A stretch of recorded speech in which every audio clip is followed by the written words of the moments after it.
If you are just starting out as a beginner in your fitness journey, it can be incredibly overwhelming to know exactly what to do in the gym and outside of the gym as well. So thank you for joining me for this video. We're going to tackle a bunch of frequently asked questions that beginners often ask me when they're starting their fitness journey. And we're going to talk about everything from running and if it will actually ruin muscle growth, if you're feeling too tired after your workouts, what you should really do, and even along the lines of if you should do the same workout daily. So we have a lot of different things to cover on our overall topic, so go ahead and stay all the way until the end of the video. Got a lot of good things. On top of that, feel free to like and subscribe to the channel if you are new here. We help individuals of all abilities improve their overall health and knowledge of the gym, regardless of where they are currently at in their fitness journey.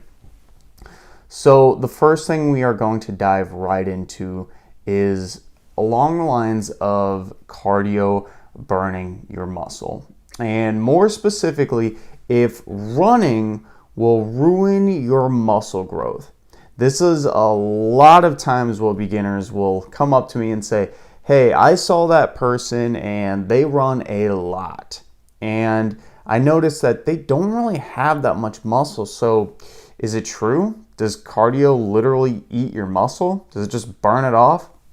Well, let's talk about cardio in general, okay? So cardio in general typically will not really interfere with muscle growth that much, okay? And we're gonna go over some caveats here. Certain forms are likely better than others when it comes to maintaining muscle mass, but for the most part, it will not interfere with muscle growth. One of the most important things that you need to do though when you are considering doing some cardio in addition to your weight training is to make sure your calories are in check, okay? Because what happens a lot of times when people start to do a bunch of cardio is that they will immediately not be eating enough calories. And if you don't eat enough calories, of course, you will not be in a calorie either maintenance or surplus. And if you're not at least in a maintenance or surplus, that is a full ticket to basically, yes, eat your muscle. So that's one of the ways that cardio can potentially lead you to ruining muscle growth. More specifically, let's talk about running. So running in itself is a fairly high impact cardiovascular activity, okay? So because of that, it takes a decent amount of energy reserves, and it basically just takes more to recover from when it comes to a connective tissue point, when it comes to all of the muscles, tendons and ligaments in your legs. All of those things when you're doing running workouts, they're getting beat up that entire time, okay? And that isn't inherently bad, but it can be bad if you're somebody who's doing a lot of leg-focused workouts on top of that.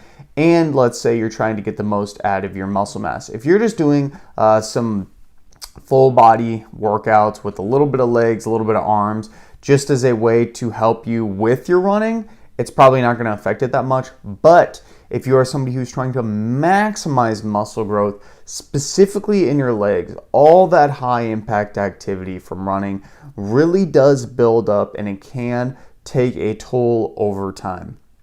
Another thing that this can do specifically with running is that it can slightly increase your injury risk. If we think about the fact that it's a very high impact activity, if we are consistently putting our joints and connective tissue through that beat up pattern from running, which is very hard to do, and especially I should say because most people don't know how to run too properly. Most people can do okay, but most people don't know how to run fast and efficiently and properly, which puts you at a greater risk of injury. On top of the fact that, again, it's just a lot of overall workload.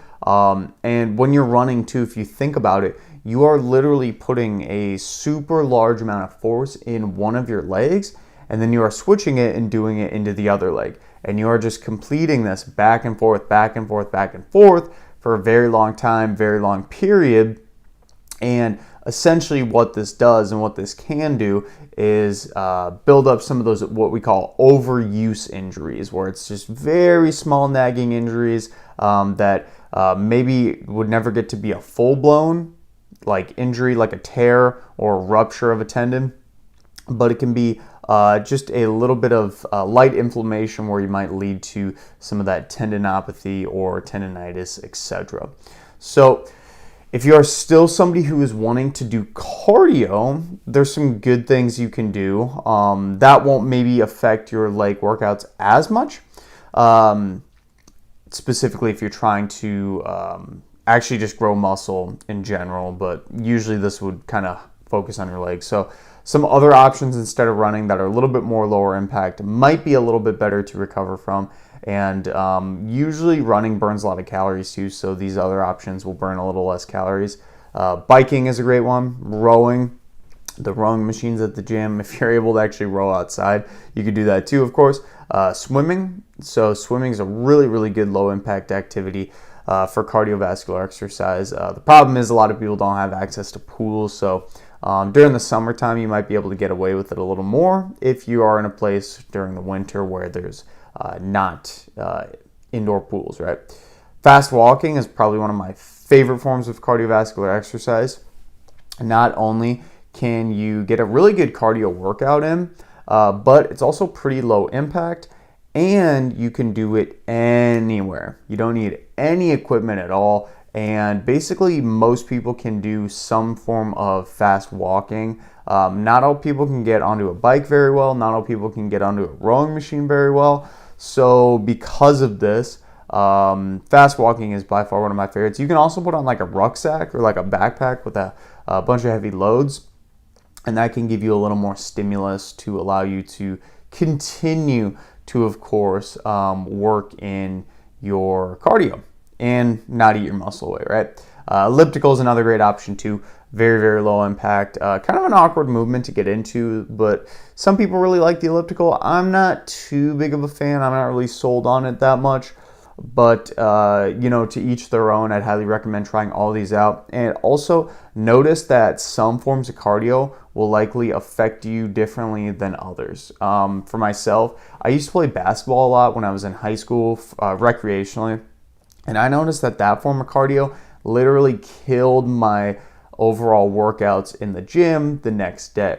So because of that, I either needed to plan ahead or just kind of realize that, hey, today's leg workout or today's workout in general might not be quite up to par of what I'm normally used to doing. And sometimes that's okay too, especially if you're trying to get in some just different forms of cardio, maybe like basketball. So go ahead and give this video a like so far if that's provided you some value. And on top of that, we can look at losing fat first or building muscle.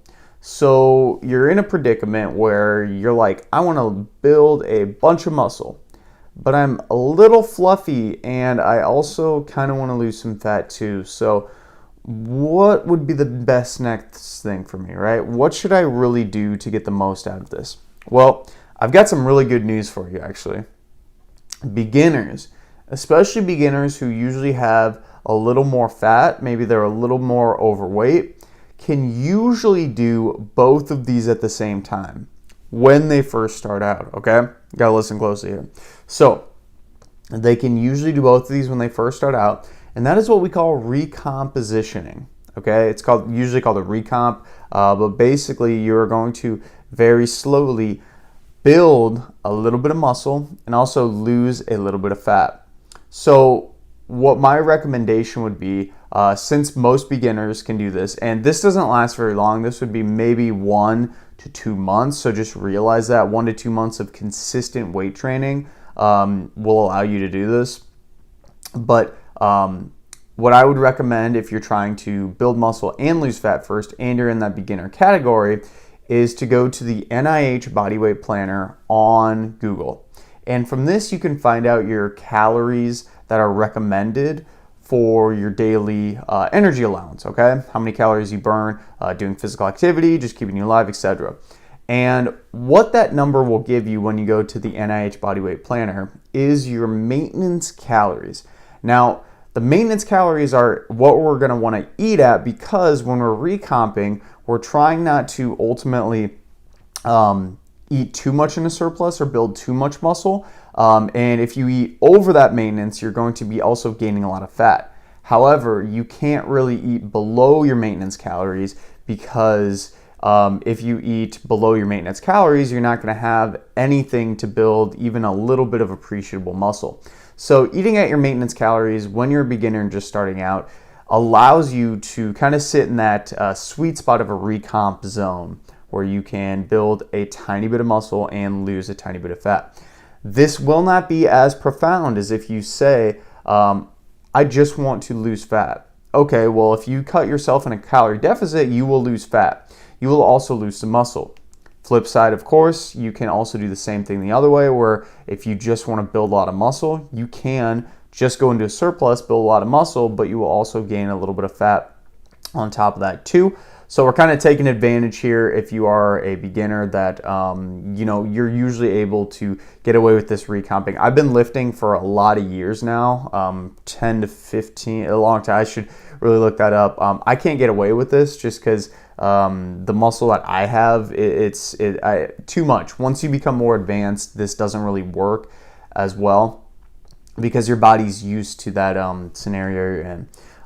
So once you're eating at those maintenance calories, spend 1 to 2 months lifting and kind of reassess where you are in your body composition.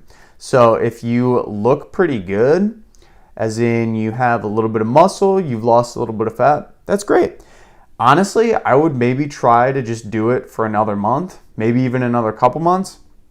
If you're at a position where you are very, very lean, as in too lean, you could then think about actually going into a calorie surplus or bulking a little bit. If you're at a point where, of course, too fat, you spilled over a little bit, you can maybe try to cut your calories for a couple months after that point. But really ride the wave of being able to eat at maintenance and lose a little bit of fat and build a little bit of muscle if you are a beginner. Super crucial thing. So the reminder here that why we ultimately want to build muscle and make muscle building a priority is that when you build muscle, you will literally start to burn calories at rest doing absolutely nothing at all. So when you build some muscle, this can help greatly with helping promote weight loss down the road in the future. So it should really, really be a primary goal. And if you are considering doing this recompositioning diet where you're eating at maintenance calories, weight training needs to be of high importance to you, simply because, as we just described, if you build some muscle now, it's going to be 10 times easier to lose that weight in the future if you do gain a little bit of weight. But also on the flip side, it's easier to kind of keep some of that muscle mass too if you end up losing some weight. So when you lose weight in general, you're going to lose some muscle. But if you have a lot of muscle to begin with, it's going to allow you to have a little more reserve when you do decide to cut down the road in the future. So if you're a beginner, try to eat at maintenance calories, lift for 1 to 2 months, reassess after that point. Try to lose some body fat, try to lose some weight. Don't overthink this. Honestly, just go into the gym and work out hard and you will notice some good changes in your body composition. I promise you. Like the video if that gave you some good value and it gave you a little bit of hope for yourself if you were confused on what to do. In addition to that, a lot of times people will start working out and they feel good initially, and they start working out harder, and then they'll get to a point where they're like, geez, I am dragging between workouts. I have no idea what happened. I used to be able to recover and everything was all good, but now it's almost impossible. Like, I cannot do the same workouts that I used to be able to do. So let's talk about Recovery 101. So these are kind of a few different things that we need to consider if you're feeling more tired after your workouts. The first thing, of course, is going to be sleep. So when you're sleeping, is your sleep disrupted at all? That should be one of the first questions. Do you feel yourself waking up multiple times throughout the night? Are you getting a full 7 to 9 hours of sleep? Okay? And I do want to differentiate here because a lot of times people will be like, oh, 7 to 9 hours, that's fine. Yeah, no problem. But what people don't realize is that they think that their time in bed is the same thing as the time slept. So if they get in bed, they hop in bed at 10 p.m. and they wake up at 6 a.m., they think, I slept 8 hours. This is not the case at all. Because if you think about it, it's going to take probably at least 10 to 15 minutes for you to fully fall asleep. It's going to add a little extra time if you get up to use the restroom at all. And then you're kind of tossing and turning throughout the night as well, which can ultimately lead a lot of people to kind of getting some more disrupted sleep, right? So you're taking that 8 hours in bed and maybe dwindling it down to 7 hours.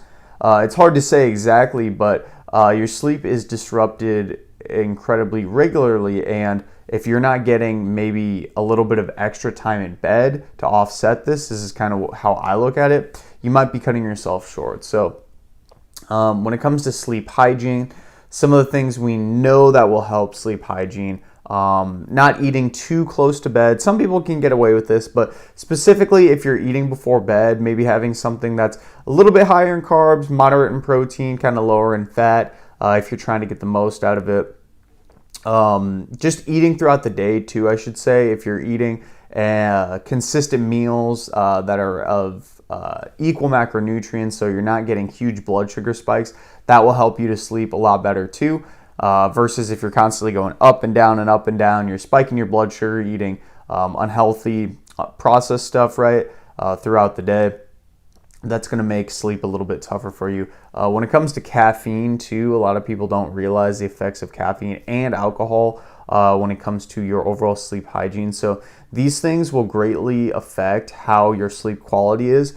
You may be able to fall asleep perfectly fine, but people don't realize that when you're sleeping, the overall quality of your sleep stages goes down tremendously. You don't sleep as well. And those can kind of lead to some of that disrupted sleep that I talked about at the beginning.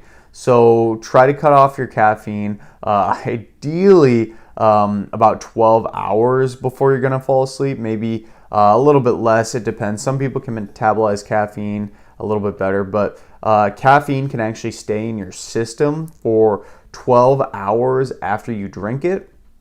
About a quarter of the caffeine you take will be in your system 12 hours after you drink it. So just realize that. And another great hack that I like to use for sleeping well is to make sure I have a set bed time, but also have a set wake up time. So having set times in the morning and at night where you wake up and go to sleep are going to be incredibly important in keeping your circadian rhythm ultimately in check. A lot of times people will just have a alarm clock in the morning, but we really should have an alarm clock at night that tells us, hey, it's 9 p.m. or whatever, it's time for me to go to bed, because that will bring that regularity to your life. And the more regular that you're going to bed and falling asleep, the better you're going to feel throughout the day, the better your circadian rhythm is going to be, and basically all the functions in your body are going to work 10 times better if you are doing that consistently. So that is one way to really focus on recovery and if you're feeling more tired after workouts. Also look at stress too. This is one thing that I talk to a lot of people about. People don't realize that stress is stress, and your stress from your workouts is still stress. Your stress from your family matters is still stress. Your stress from your job is still stress. Even though some of those stresses might be good stresses and they're good for you, they still all compound on your overall system, and this needs to be accounted for. So maybe you're somebody who does their normal workout routine and you're noticing you're feeling more tired. Well, has there been an increase of stress recently in your life? Do you have a new baby? Do you have a new job? Do you have some conflicts with your relationships, money stresses, all these different things that we deal with? Is some of that kind of creeping up in your life that you notice, right? Even though it might not seem like a lot, when this is built up over time, yes, these stresses can make a profound difference on how well you cope through your workouts, how much energy you have throughout the day, and can ultimately make it 10 times tougher for you to basically recover from your workouts. So think about stress as like a bucket, and every single thing you put a workout in, that's a little bit of water. You put in some stress from your relationships, that's a little bit of water. And at some point it's going to tip over. And that's when usually people start to notice their workouts start to suffer and they don't feel as good. You can also ask yourself too, how do you cope with stress? So unfortunately, a lot of people don't. They just kind of brush it off and think that, oh, it's not a big deal. I can sleep when I'm dead and I'll worry about it later. And, meditation and all those different things, it's not for me, right? It's not for me. And unfortunately, these are the people who usually die 20 to 30 years earlier from stress-related issues, specifically chronic-related stress issues like high blood pressure, diabetes, heart disease, all these things that are built up from chronic inflammation and stress throughout our body. So, of course, trying to implement some stress relieving techniques. I love meditation, family time, usually socialization for a lot of people is going to help tremendously reduce some stress. Of course, assuming the people that you're talking to are not jacking your stress levels up as well. Reading's good too. This really isn't about what's right or wrong. It's about you finding something that can help you to de-stress. And I'm not saying to go mindlessly scroll on Facebook, because that actually can bring a whole new type of stress into you where you are constantly looking at all the bad things in the world. You're looking at all the stuff that people have and you're wanting more. And that can create a whole different type of stress in your life. So find something soothing, find something that works for you. When it comes to your workouts might actually be affecting how your workouts are. And what I mean by this is that if you have increased the volume recently tremendously, maybe you've gone from working out biceps, for example, you do 5 sets on one day. Maybe you started doing 7 to 10 sets on one day, just one day. Maybe you change your exercises. So you have never done back squats before with a barbell, and you just started implementing some back squats into your workout routine. Great exercise, but you're not used to doing that movement. When was the last time you took a rest day or a rest week, right? A lot of times there's people who are consistently working out every single day, and they ultimately may be kind of burning themselves out because they haven't given themselves any time to rest and recover. And we know that when it comes to rest and recovery, that is actually when the adaptation is built. So it's not when you're working out, when you're, breaking down the muscle, quote unquote, or whatever. That's not when the muscle is built. The muscle is built when you actually give yourself time to rest, recover, eat some good food, adapt. So if your volume has increased tremendously recently, I would maybe bring your volume down a little bit. So maybe cut out one of your exercises or just cut out one of your sets. If you've just changed exercises, realize that it might take a little bit of time for you to acclimate and get used to that exercise. And then also just consider maybe taking a rest day or rest week. For a lot of people, that will help to kind of reset you to baseline and get you back up to par in your overall workouts. And then, of course, when it comes to feeling more tired after your workouts, we can't forget about nutrition.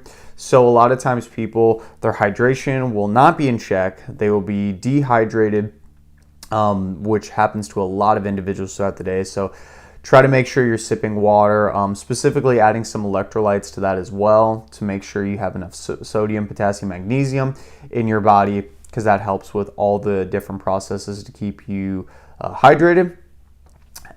Also, you could maybe have just lowered your calories recently. So if you're somebody who's in the process of dieting, if you have bumped your calories down a lot, maybe like 500 calories, and you just started a new workout routine, you're probably going to feel pretty tired because your body is not used to working out under those lower calorie budgets. And usually you will be able to kind of get used to this at some point, but some people do it so much with their calorie cutting that it's so drastic that they honestly can't come back from it. So make sure that when you are cutting calories, you do it slowly for this specific reason.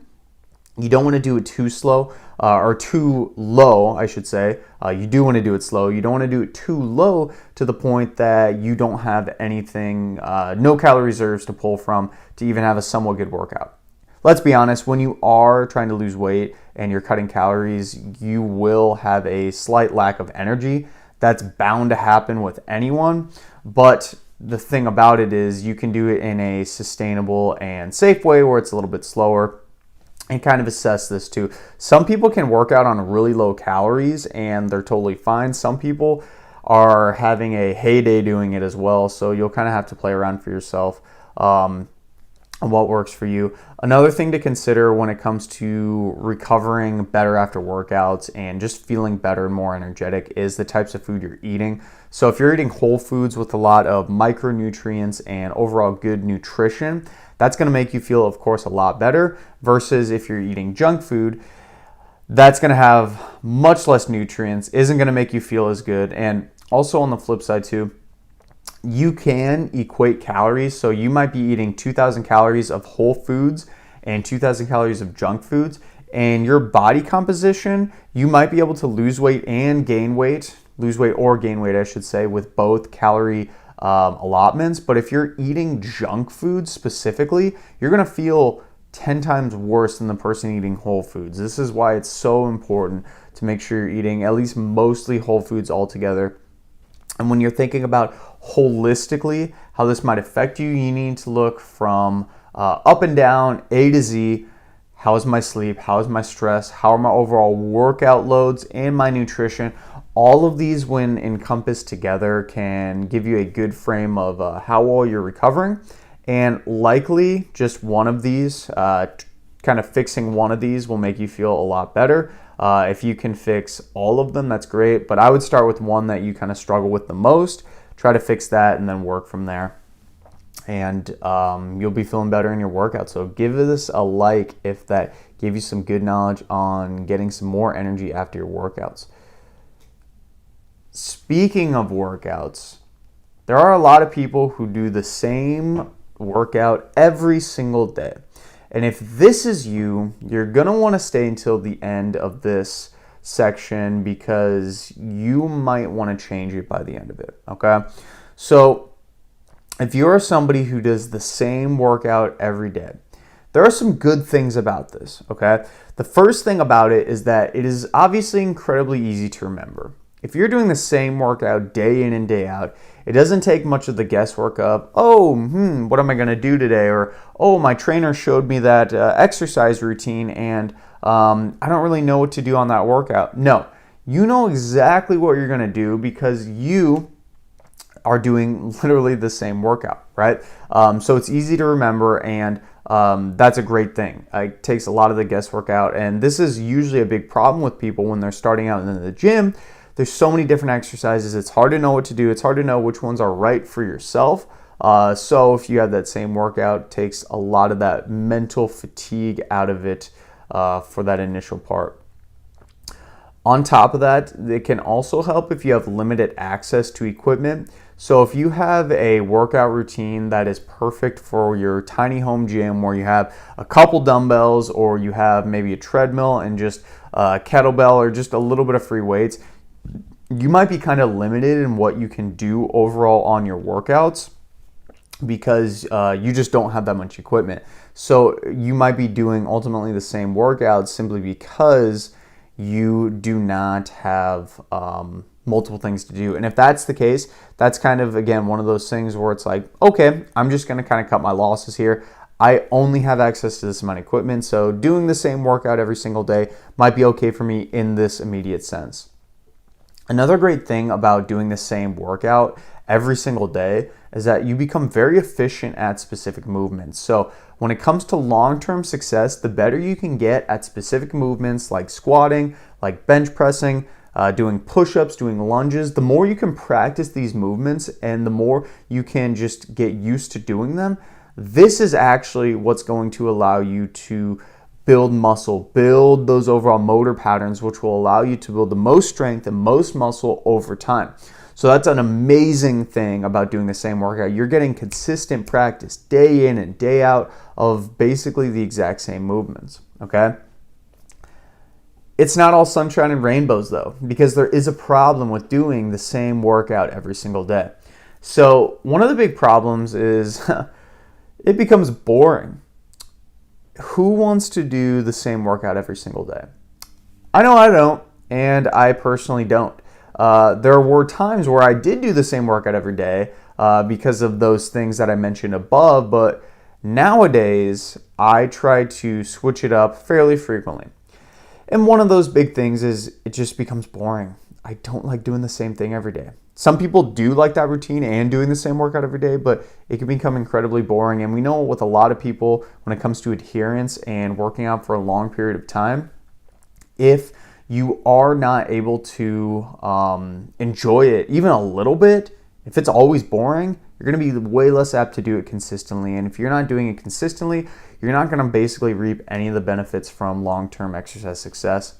Another problem with doing the same workout every day is that it can build overuse injuries.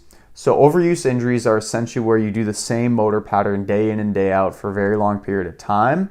And what happens is that connective tissue, maybe in your knees, maybe in your shoulders, it starts to slowly degrade and wear down. You see this a lot of times with people who are doing machining work in factories where they're literally like lifting a lever every single day, 10, 20, it's crazy sometimes how long these people are doing this for a long period of time. And when you do that, you are literally using your shoulder muscles, elbow muscles, wrist muscles every single day to do the same movement. That can build up overuse, which can of course injure yourself. This same thing can happen in the gym if you're doing the same type of exercise workout routine as well. Maybe not as quickly and as drastically as some of these people who are doing the machine stuff, but it is something to consider. And also too, you're not really progressing typically too well. And this is because there's usually not a lot of variation in your workout. You're not adding a bunch of weight. You might not be adding in different movements, and that variety, that variation over time, switching it up every now and again is what's going to get you the most benefits in your overall workouts. So here's what I would recommend for you to do instead of just doing the same workouts every single day. So have a basic template for your workouts of what you're going to roughly do.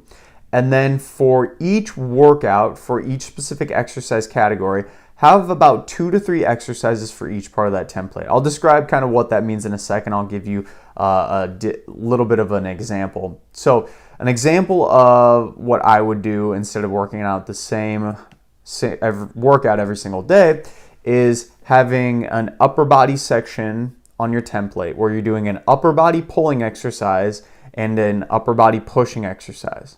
You would also have a lower body pulling exercise and a lower body pushing exercise. So that's kind of the template. You're going to have those 4 different categories. And in those 4 different categories, you can have different exercises that hit those categories. So maybe for an upper body pulling, you're going to think about a lat pull down or some dumbbell rows. A lower body pulling exercise, doing a deadlift or a Romanian deadlift. Upper body push, we all know push-ups and bench press. And a lower body push might be some bodyweight squats or back squats, okay?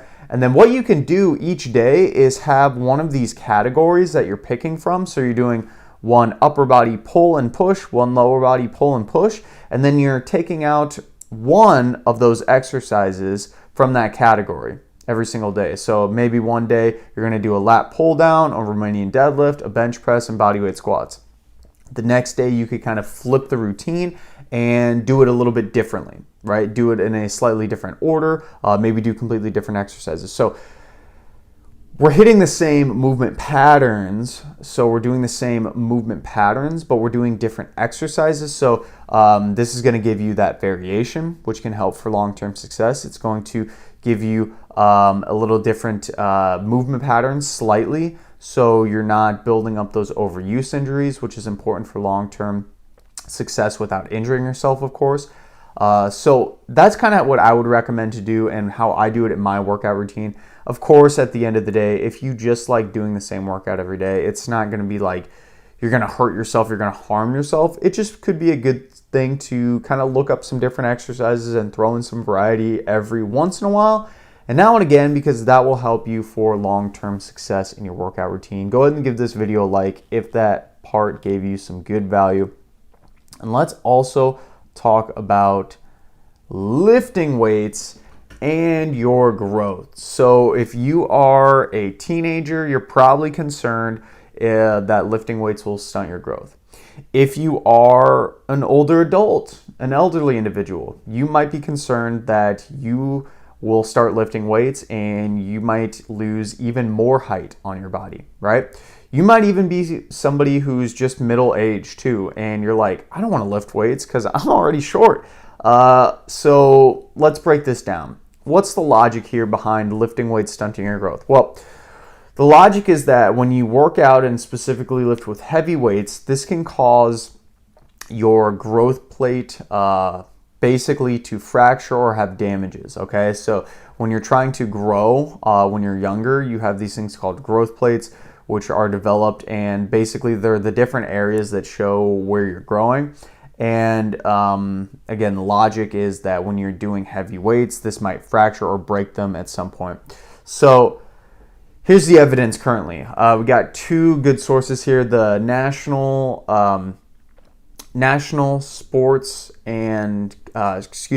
Strength and Conditioning Association (NSCA) and the American Academy of Pediatrics. Both have a couple stance here.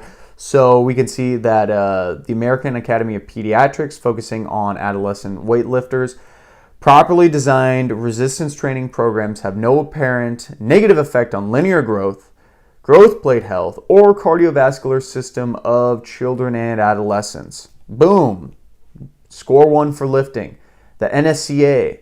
Resistance training can offer unique benefits for children when appropriately prescribed and supervised. Boom. Score 2 for weightlifting.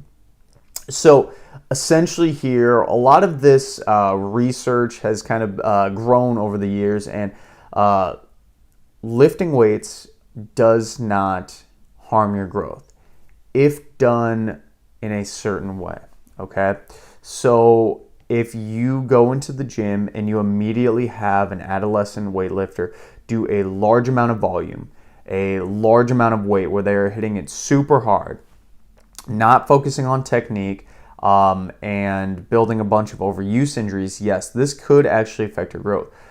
But what I do with somebody who's younger, and what most people do who are trying to keep their adolescents strong and just get them into lifting, is to focus on the basic movements: squatting, deadlifting, rowing, doing push-ups, and just getting them generally strong for that position. We're not trying to get them to gain a bunch of muscle. We're not trying to max them out. We're just trying to get them generally fit and trying to get them generally proficient at those movements. We're focusing on the technique, which allows them to build that motor pattern. Because if you think about it, they're still learning how to move, period. They're still learning how to squat. They're still learning how to run efficiently. They haven't practiced these things fully yet. So that's kind of what we're doing here. We need to not think about it as a workout, more or less, but also just getting them to learn how to move, period. It's kind of a learning curve, right? Having them listening to their body with their volume, and then continuing in sports and recreational activities that are not lifting. This is one of the great ways to limit overuse injuries and to make sure that your overall growth will be totally okay. But if you are just doing a general weightlifting routine 2 to 3 times a week, you could probably even do 4. If you are an adolescent or a teenage lifter, there will be absolutely no problem on your growth. And in fact, a lot of times individuals who kind of take advantage of this time to do a little bit of lifting, not a lot, right? Just working on technique, will notice a huge improvement in their overall ability to get stronger, get bigger, get taller, but also just be a better athlete on the field, right? That's what a lot of these people at the end of the day are trying to do. They're trying to improve their overall athletics, and weight training is a great way to reduce the risk of injury for that, and also just improve your muscle strength and power, which can make you an amazing athlete on the field. So go ahead and give that video a like if that section gave you some good value. Everyone loves going on vacation. And when you go on vacation, there are usually some tough things that happen. And one of the tough things that happen when you're trying to be healthy on vacation is you realize very quickly that there is zero protein anywhere.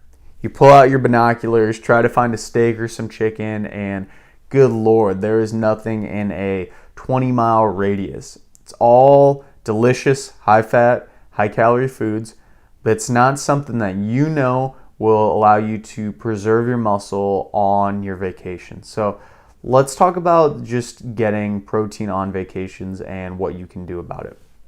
So for starters, why is protein so hard to get on a vacation? Well, for a lot of people, they're having infrequent meals where you're not getting exposed to protein as many times. So maybe you're eating a really late brunch in the morning, and then you're going to have a dinner at night, and those are your only 2 meals. Those are only 2 opportunities to potentially get protein in your meals. And usually for a lot of people, especially if you're at a hotel or something, they're not the highest in protein. And when you're out to eat, maybe later at night, those meals aren't very, I should say, usually protein focused as well. They're, let's say, something like a huge, nice bowl of mac and cheese, or just anything. I'm trying to think, like pasta dishes, pizza, right? Pizza is a really good one, often on vacation. So those things, lots of bread too. Oh man, lots of bread. But they're not protein focused, right? And that's a really, really tough thing for people when not only you have infrequent meals, but the meals that you do have are often kind of unhealthy, not the best for you. And usually unhealthy meals are lacking in overall protein. The protein you do have in your meals when you're on vacation is typically very small and often lacking and limited. So maybe you'll get like fried chicken and waffles, and there might be like 15 grams of protein in that piece of fried chicken, and there's like 1,000 calories in that overall meal. Of course, that's going to be pretty tough for you because you're eating a large amount of calories with not a lot of protein. Just being out of your normal routine, you might normally be able to have a good amount of protein at home. You have no problem getting it in, but when you're on vacation, everything's thrown off. You're like, I'm just going in. Just screw it. I'm eating literally everything and I don't care. So it's just kind of the environment that's kind of almost pigeonholing you into eating unhealthy. So some good tips to combat this is to maybe pack some protein, okay? So if you have some protein powder at home or different things like protein bars, definitely bring those with. Maybe you can bring a small Tupperware or a plastic bag that has some protein powder in it. A lot of places will sell single-serve protein packets. So you just open them up, dump them in a shaker bottle, and get a little bit of water. That can get you some good extra protein in.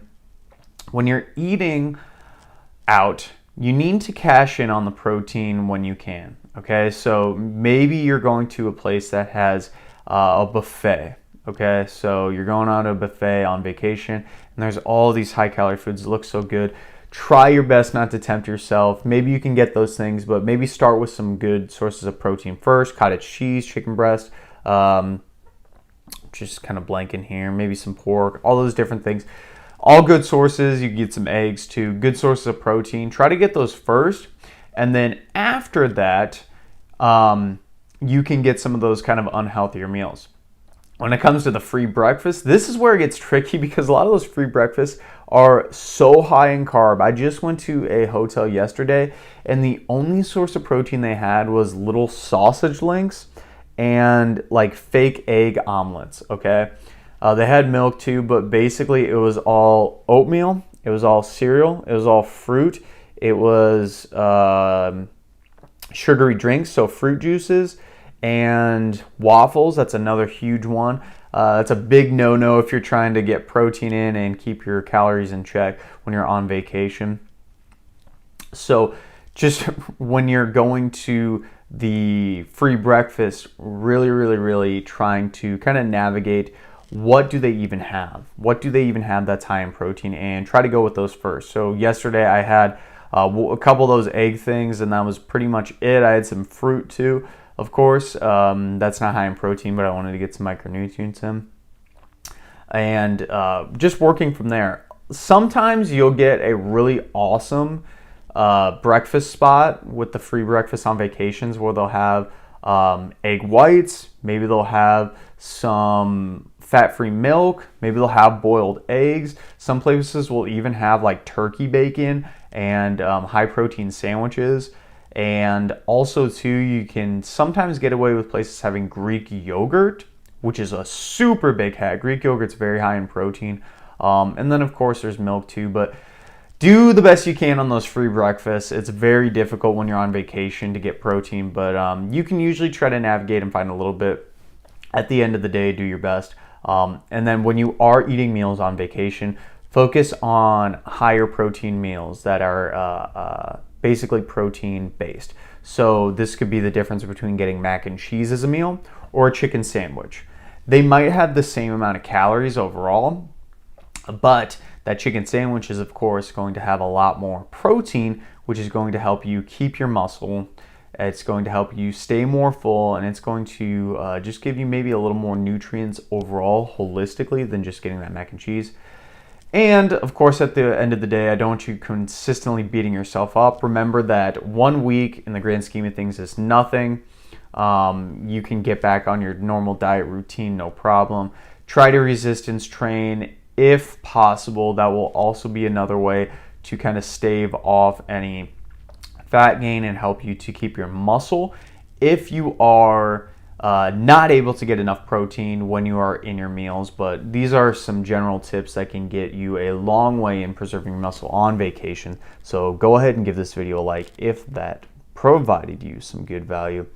And let's also talk about a really common, really hot topic when it comes to the gym, and that is Smith machines. So when it comes to the Smith machine, a lot of you probably see this in the gym and you're like, that thing looks pretty easy to use, but is it really good to use? Is it really going to translate to doing weights with free weights or dumbbells? So a Smith machine in itself has a fixed plane of motion, okay? And this fixed plane of motion, when you're using the Smith machine, can cause some motor pattern issues, where if you're doing like a shoulder press on it, for example, and you're used to doing a shoulder press with a dumbbell where it can kind of move freely, you're literally forcing yourself to stay in a specific movement pattern that your body might be not able to get into. It might not be flexible enough to get into. And this could definitely cause some potential injury. On top of that, it takes out a lot of the stabilization muscles that are used when you are doing normal free weights like dumbbells or barbells.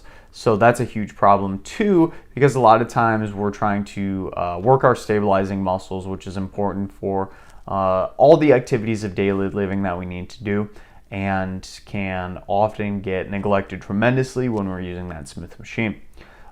It is similar to doing a weight machine, so you would get likely some translation into the free weights, but the limiting factor, as I just discussed, will be those stabilizing muscles. So if those stabilizing muscles aren't getting worked, and when you're using that Smith machine, they really aren't getting worked that much at all, it's going to be much harder to transfer over strength than, of course, if you're just doing the normal free weight strength exercises, right? So an example of what this might look like is, just to give a kind of an analogy, is doing a leg press versus a squat. So on a leg press, there is basically no stabilization muscles, right? And there are some people who could easily squeak out 1,000 pounds on a leg press machine. And maybe when they're doing a back squat, they can only do like 200 pounds. There's no stabilization when it comes to that leg press. Also, the leverage is a little bit better. So sometimes these machines are putting you in better positions, which ultimately might not translate quite as well to free weight strength, but they do test your general strength altogether. So when it comes to the Smith machine, it can be good for exercise variation. Sometimes if you just want something a little bit different, I wouldn't try to do it all the time. Maybe you're nursing an injury where you can't back squat without, maybe your shoulder's busted, for example, and you can only hold onto the bar with one arm. That could be a great reason to use the Smith machine, because obviously you don't want to back squat holding onto the barbell with one arm on a free weight. That could be incredibly dangerous.